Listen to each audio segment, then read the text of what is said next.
prevent and educate children who have been exposed to trauma or experienced trauma. There are many things we need to be aware of and think about when we're interacting with them. Because the behaviors can be so out of control and over the top and very challenging for us as adults, we need to really dig deep to find empathy and put ourselves in that child's place. And if a traumatized child could tell you 3 things, this is what they would want you to know. The first one is, don't ask what's wrong with me, ask what happened to me.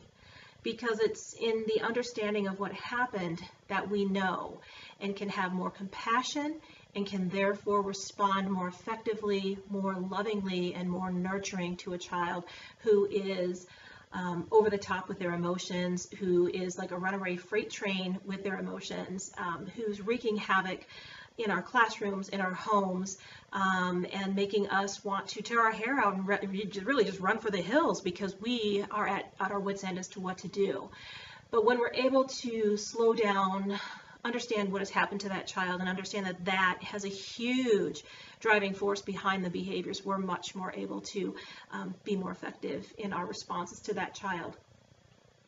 The second thing a traumatized child would want you to know is that when they are feeling triggered, and a trauma triggers anything that could set this child off, that might seem very innocuous and very insignificant to everybody else around them. It could be a song, it could be a smell, it could be a sound outside, it could be somebody whistling a certain tune. Trauma triggers are as unique as the children who have experienced trauma. And so we need to try to put the pieces of the puzzle together to figure out what it is that's triggering that child.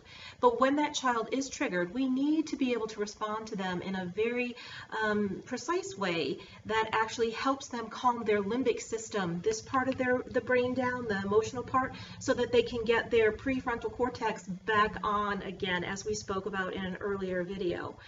So the ways we can do that, the first thing to know is that the emotional brain does not respond to words. So when a child is traumatized and responding from their emotional brain, words will not help. Telling them, calm down, knock it off, stop it, you've already been through this, we've already talked about this, you need to get a grip. Those things are not going to help a traumatized child. What will help is talking in a very soothing voice. Even though they won't hear what you are saying, they will hear the tone, they will hear the nurturing, they will hear the calm.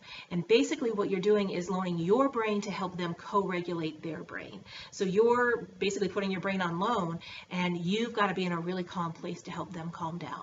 So you want to allow them to do some sort of rhythmic activity, such as coloring or shooting basketballs, or running in place, being able to do some kind of physical activity, because that also helps calm down the brain. And when we can do that, we can get that prefrontal cortex back online a lot quicker and a lot easier. So give a physical activity, a rhythmic activity, and be very soothing, even though the words are not going to matter so much as the tone. And the third thing a traumatized child would tell you is, I can get better, I just need your help.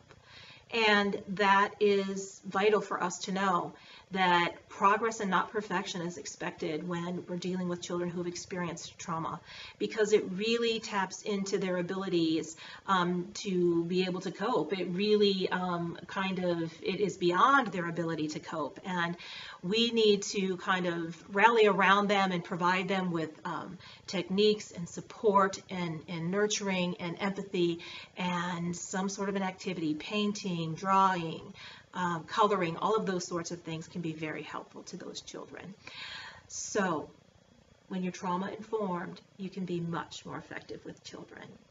Check out the book and you'll find a lot more ideas on what you can do specifically to help traumatized children.